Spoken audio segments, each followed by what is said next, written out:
Hi, friends. I'm your old pal, Papa Dale.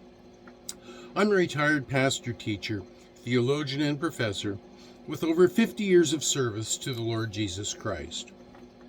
My name is Dale Warren. Professionally, I'm known in my writing and teaching as D.A. Warren, but my friends just call me Papa Dale. So call me Papa Dale. You can see the details of my personal testimony, family life, education, and ministry experience on other YouTube videos on this playlist. So for now, let's get right into today's topic, which is Numbers, the book of Numbers. Now this is the JHI Jan Hus Institute BA lecture number 35. It's the Bachelor of Arts degree in Biblical Literature, lecture number 35. And so, here we go. The book of Numbers, the fourth book of the Bible, chronicles the journey of the Israelites from Mount Sinai to the Promised Land. It begins with a census of the tribes of Israel. See Numbers 1, chapter 1, verse 1. As they prepare from Sinai, with the Israelites being organized into military units, instructed on their duties. The first census occurred at Mount Sinai and is recorded in Numbers chapter 1. The second census occurred on the plains of Moab by the Jordan River after a plague killed 24,000 people due to Israel's idolatry and fornication with Midian, and it's recorded in Numbers chapter 26. Now, the next little bit is a little tedious, but it's important, so pay attention, write some things down if you wish, because here are the total numbers for each tribe. Pause it, get a pen if you wish, because here they come. Number 1, the tribe of Reuben. The first census, there were 46,500 killed. Numbers 121. In the not killed. In the first census, there were 46,500 living, counted. These were men of warfaring age 20 and up to, I think, 50, and these were considered men ready for war. So, starting over, tribe number 1, Reuben. In the first census, they had 46,500 ready to fight. In the second census, 43,730. Now you can see the first census in Numbers 121 and the second census in Numbers 26:7. But they lost a few. Now, the second tribe, Simeon, in the first census, which you can see in Numbers chapter 1, verse 23, they had 59,300. In the second census, they had 22,200. This is in Numbers 26:14. That's a huge drop. Huge drop. More than half. Wonder what went on there. Tribe number 3, Gad. So in the first census, they had 45,600. That's in Numbers 125. And at the second census, they had 40,500. That's in Numbers 26:18. Tribe number 4, Judah. In the first census, they had 74,600. That's in Numbers 127. In the second census, they had 76,500. That's in Numbers 26, verse 22. Tribe number 5, Issachar. In the first census, they had 54,400. That's in Numbers 129. In the second census, they had 64,300. That's in Numbers 26:25. So they went up in number almost 10,000. And in tribe number 6, you have Zebulun. In the first census, they had 57,400. That's in Numbers 131. And in the second census, they had 60,500. That's in Numbers 26, verse 27. So they increased in strength a little bit. Tribe number 7, Ephraim. They had 40,500. That's in the first census. That's in Numbers 133. In the second census, in Numbers 2637, they had 32,500. So, percentage-wise, a significant drop. Tribe number 8, Manasseh. They had 32,200 in the first census. That's in Numbers 135. And in the second census, in Numbers 2634, they had 52,700. Pretty significant increase in strength. Tribe number 9, Benjamin. They had 35,400. That's in the first census, Numbers 137. And in the second census, in Numbers 2641, they had 45,600. So again, a pretty significant increase percentage-wise. Tribe number 10, Dan. In the first census, in Numbers 139, they had 62,700. In the second census, in Numbers 2643, they had 64,600. Little increase there. In tribe number 11, Asher, in the first census, they had in Numbers 141, they had 41,500. In the second census, in Numbers 2647, they had 53,400. A very significant increase. And in tribe number 12, Naphtali, in the first census, they had in Numbers 143, they had 53,400 fighting men. In the second census, in Numbers 2650, they had 45,400. So the totals that Numbers give in the first census, in Numbers 146, Numbers said that fighting men, warriors, people, men of fighting age, which typically was like from 20 to 50, there were 603,550. In the second census, is in Numbers 2651, they had a small decrease in total to 601,730, a decrease of just under 2,000 total. So you can find this information in print in the notes, the lecture notes, which are below, or in the comments, and or in the video transcript. And so the Word of God says, quote, "So were all those that were numbered of the children of Israel by the house of their fathers from 20 years old and upward, all that were able to go forth to war in Israel, even all they that were numbered were 600,000 and 3,550. And that's sort of a rounded number. That's not down to the exact detailed individual warrior. You can see that in all of these numbers. None of them, they are all rounded, it looks like, to the nearest 100. Well, there's a few rounded to the nearest 50, but none of them go to, they say like 601,732. None of them say that.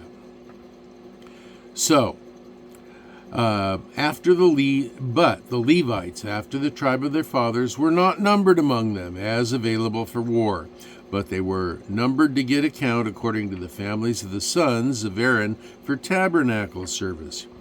Yahweh said, quote, "Number the children of Levi after the house of their fathers by their families, every male from a month old and upward shalt thou number them."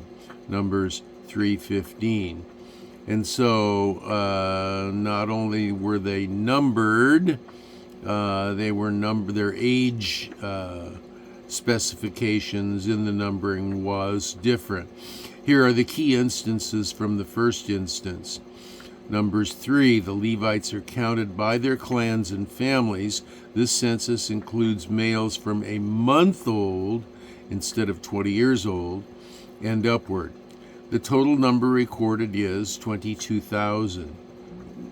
And point number 2 about this, in Numbers chapter 4, this chapter contains another census of the Levites, specifically males from 30 to 50 years old, who are eligible for service in the tabernacle. This count includes Kohathites, Gershonites, and Merarites, and totals 8,580. The results of the second census of the Levites are recorded in Numbers 26, verses 57 through 62, which lists the descendants of Levi by their clans: the Gershonites, the Kohathites, and the Merarites. The total number of male Levites from a month old and upward in this census is 23,000. Thus the Levites are counted a total of 3 times in the book of Numbers. First, Numbers 3, the initial census including all males from a month old and upward. Number 2, in Numbers 4, a census of males aged 30 to 50, fit and ready for tabernacle service. And counting number 3, Numbers 26, another census including all males from a month old and upward. So, the Levites are counted more than once, but for different purposes. One census includes all males from a month old and upward, while the other focuses on those eligible for service in the tabernacle. The second census was also taken at the instruction of Yahweh. These were the ones numbered by Moses and Eleazar the priest, when they counted the Israelites on the plains of Moab by the Jordan across from Jericho. Among all these, however, there was not one who had been numbered by Moses and Aaron the priest when they counted the Israelites in the wilderness of Sinai. For the Lord had told them that they would surely die in the wilderness. Not one was left except Caleb, son of Jephunneh, and Joshua, son of Nun. These men of Israel numbered 601,730 in all, or 1,820 fewer. The women and children were not numbered, and they likely tripled the total or more. So, Numbers centers on the Israelites' trials and rebellions during their wilderness journey. Despite God's continuous provision, the people frequently complain and disobey, and here are some of the key sins and complaints of the people of Israel. They are constantly complaining about the hardships. Number 1, complaining about their hardships. The Israelites complain about their misfortune, causing the Lord's anger to burn against them. Numbers chapter 11, verses 1 through 3. Key complaint number 2, they have cravings for foods that they were used to earlier in their lives, and so they wanted other foods, and they were rejecting the manna that God had provided for them. So the Israelites expressed dissatisfaction with the manna provided by God, and they craved the food they had in Egypt. Numbers 11, 4 through 6.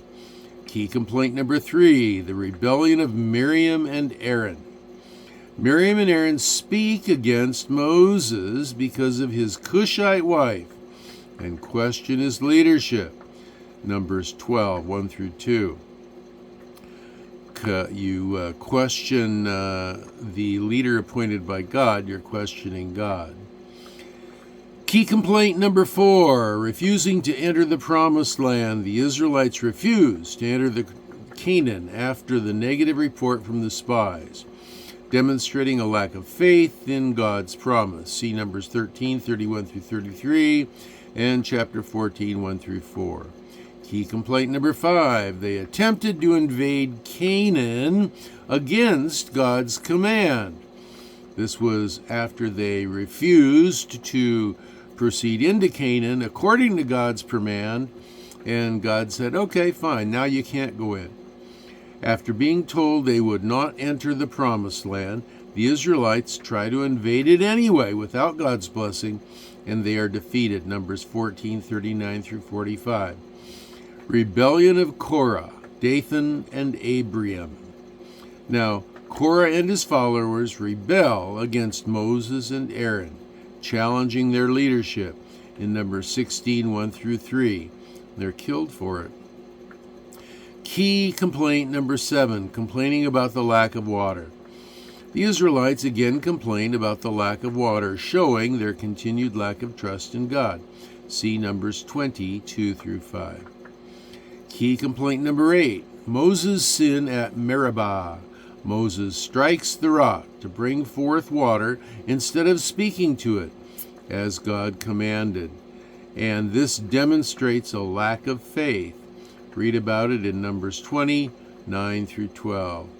Key complaint number 9, impatience and complaining about God and Moses. The Israelites grow impatient and speak against God and Moses, leading to the punishment of fiery serpents. See Numbers 21:4 through 6. And key complaint number 10, idolatry and immorality at Peor. The Israelites engage in idolatry and sexual immorality with Moabite women, leading to a plague. See it in Numbers 25:1 through 9. Arguably, the key episode among these involves the 12 scouts sent to explore the Promised Land. Only Joshua from the tribe of Ephraim and Caleb from the tribe of Judah trust in Yahweh to lead them to victory. The other 10 scouts incite fear among the people, causing them to refuse to enter the land. This disobedience results in God's punishment of 40 years of wandering in the wilderness. The second key episode mentioned in the list was when in Numbers 21 the people again got discouraged, and in their unbelief they murmured against Moses for bringing them into the wilderness. They had already forgotten that it was their own sin that caused them to be there, and they tried to blame Moses for it. As a judgment against the people for their sin, God sent poisonous serpents into the camp, and people began to die. This showed the people that they were the ones in sin, not Moses. And they came to Moses to confess that sin and ask for God's mercy. When Moses prayed for the people, God instructed him to make a bronze serpent and put it on a pole so that the people could be healed. See Numbers 21:5 through 7. Now, we'll see later that this was a type of Christ up on the cross. These instances highlight the resurrecting theme, or the recurring theme, of the Israel's lack of faith and trust in God's provision and leadership, which leads to various consequences throughout their journey in the wilderness. Now, Numbers also contains laws. Oh, hi, Bandit. You want to be on camera? Come over here and lie down. You're bothering me. Numbers also contains laws, rituals, and guidance for the Israelites to follow in their communal and religious life, preparing them for future in the Promised Land. Moses, Aaron, and the other leaders play crucial roles in mediating between God and the people. The book concludes with the next generation of Israelites on the brink of entering the Promised Land. A second census is taken, and new leaders are appointed, signaling a transition from the old generation to the new. Ultimately, Numbers emphasizes themes of faith, obedience, and divine judgment, illustrating the consequences of disobedience to and the steadfastness of God's promises. Despite setbacks, God remains committed to fulfilling his covenant with Israel. And so, here is a more specific analysis of some of these events. The book of Numbers, and we've got the Greek and the Hebrew and the Latin listed here, and I won't try to read the the words in those languages, but the book of Numbers, meaning numbers, and in Hebrew, meaning in the desert. In Latin, I don't have another meaning. I guess it's probably numbers.